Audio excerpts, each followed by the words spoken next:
Thank you so much, and welcome to hour number 8 of this year's 24 Hours of Reality, 24 Reasons for Hope, and that means that this is the 8th reason for hope.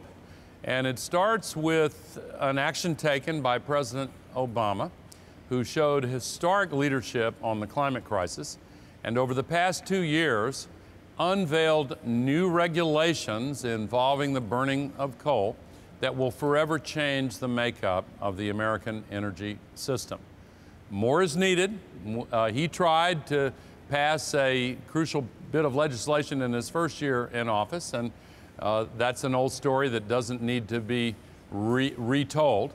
But this move by President Obama on regulating the emissions of global warming pollution from coal was a crucial step in the right direction at a critical time.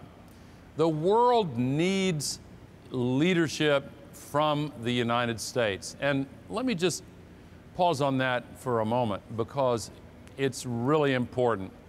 Some people will sometimes say, wait a minute, this is a global problem and the United States can't solve it on its own or by itself. Well, yeah, that's true, but that's also true of a lot of challenges that the world has successfully met with the leadership of the United States of America. Since the end of World War II, and especially since the fall of communism and the Berlin Wall, the United States of America has been the so-called indispensable nation, and I hope to our viewers around the world that doesn't sound like false pride from me as an American, but I think most people around the world kind of agree that that's the reality of the situation. What other nation is capable of leading the entire world? The United States has been able to do so because people around the world have had respect for the values that are at the heart of what the United States of America is all about. So naturally, when the world faces this unique global crisis with all this man-made global warming pollution being put into the atmosphere, again using the sky as if it's an open sewer, and with the heat being trapped, raising temperatures and causing all of the terrible consequences that people know about. Unfortunately, people have been having to live through it, including here in this city during Superstorm Sandy. With all of that showing what a global crisis this is, there is no other nation other than the United States of America that can possibly rally the world community and bring the world together around the policy changes that are necessary to solve the climate crisis. So, what President Obama did with respect to coal-fired generation of electricity is really important. So this is an important reason for hope. These regulations are starting to close the door on dirty fossil fuels. President Obama, again, made what I believe is the best speech on climate ever made by a president of the United States, June 25th of last year, and he said that he was going to direct the EPA to put an end to the limitless dumping of carbon pollution from both new power plants and existing power plants. This was an incredibly bold move. Again, more is needed. By itself, this set of regulations will definitely not solve the problem, but combined with other things, it is a huge step in the right direction. And it enables President Obama to go to the negotiating session in Paris at the end of 2015 with the moral authority that will allow him, on behalf of our nation, to provide leadership to the entire world. And look at what has happened already since these regulations were announced. They've effectively halted the construction of any new coal-fired generating plants in the United States. As a matter of fact, this year, it's already the middle of September, how much new coal-fired generating capacity has been built this year? Zero. None. And many people feel there will not be any more new coal plants in the United States at all.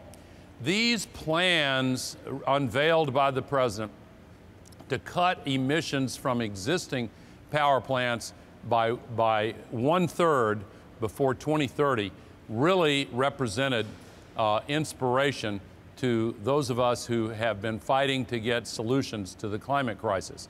Again, more is needed, but already we can see the collateral benefits because these new rules for existing coal plants not only reduce global warming pollution significantly, they also at the same time cut conventional air pollution, particulate pollution like nitrogen oxide and sulfur dioxide by more than 1/4. That means a reduction in lung diseases. It means a reduction in asthma, avoiding up to 6,600 premature deaths, avoiding an estimated 150,000 asthma attacks in children, and avoiding almost 500,000 missed work days and missed school days. These regulations also shrank electricity bills by 8% roughly. So, health benefits, pollution control, economic benefits, lower electricity bills. It's a win-win situation all the way around. So, not just because of the president's regulations, but because of changing marketplace conditions, the new supply of natural gas played a role in this. The new low cost of solar and wind played a role as well.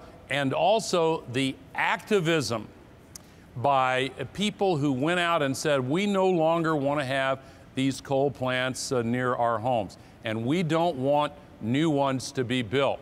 Already we've seen 178 coal-fired power plants closed in the U.S. so far, and even more, and just about that many slated for closure, and many proposed plants actually never starting construction because the days of coal are winding down. And there are now actually more jobs in solar energy than in the coal industry. So these are reasons for hope. Now, this is a global problem. And around the world, a lot of dirty coal-fired electricity generating plants are still being built. And I mentioned in the last hour that we have seen subsidies for the burning of fossil fuels to the tune of about $600 billion per year, and actually a lot more than that if you count the military expenditures that are aimed at keeping the sea lanes open to the oil fields of the Persian Gulf and all of the collateral expenditures. Some people say it's almost as much as $2 trillion a year in subsidies for fossil fuels. And in the past, the World Bank has been one of the principal funders of the construction of coal plants in other countries. But that's coming to a halt now. The relatively new president of the World Bank, Jim Kim, who is a terrific public servant, a hero of mine. He used to be the head of Dartmouth. He's a terrific guy, and he will be joining 24 Hours of Reality a little bit later on. But he announced a new policy that we have to take action, and under his leadership, the World Bank will not invest in any coal projects, with rare exceptions possible if some poor country is in desperate straits and has no other alternatives. I actually think that they need to spend money to create alternatives. But this is a huge step in the right direction. Now, I've mentioned these subsidies for fossil fuels before, but a lot of times people will say, oh, gee, isn't it going to cost us money to make this transition to renewable energy? Well, no, it will save us money to make the transition. And one of the many places where we can save money is by cutting out this $600 billion per year, up to $2 trillion per year in subsidies for the burning of fossil fuels. That just does not make sense anymore.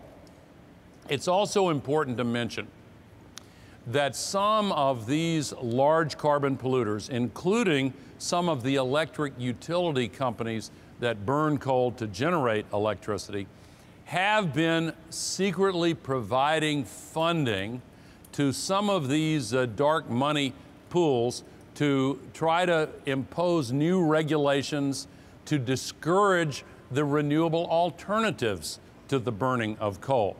We have also seen enormous expenditures for lobbying and campaign contributions, and in some ways, most sinister of all, the providing of huge amounts of money to some of these think tanks that are actually advocacy organizations that gin up phony so-called scientific studies designed to confuse people about the science of global warming.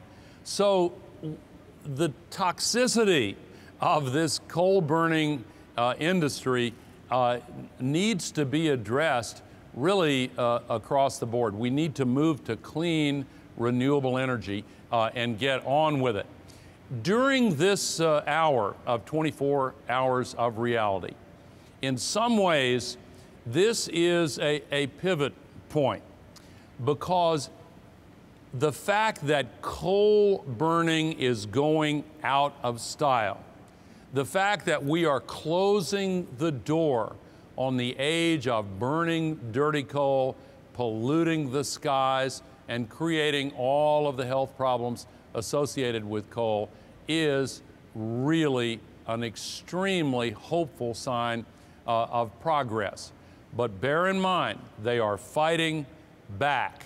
And by spending all this money in the political system and on occasionally misleading television advertisements that are designed to give the impression that we've got all the time in the world to think about climate and we don't really need to worry because they're going to take care of it for us, that is absolutely unacceptable. And they've been putting out this idea of so-called clean coal. There is no such thing. And as people have come to realize that coal is not clean, it's all about pollution and profits based on the ability to dump pollution into the sky as if it's an open sewer, more and more people are coming around to the point of view we've got to adopt renewable energy. So all these steps that are closing the door on coal, they represent yet another reason for hope.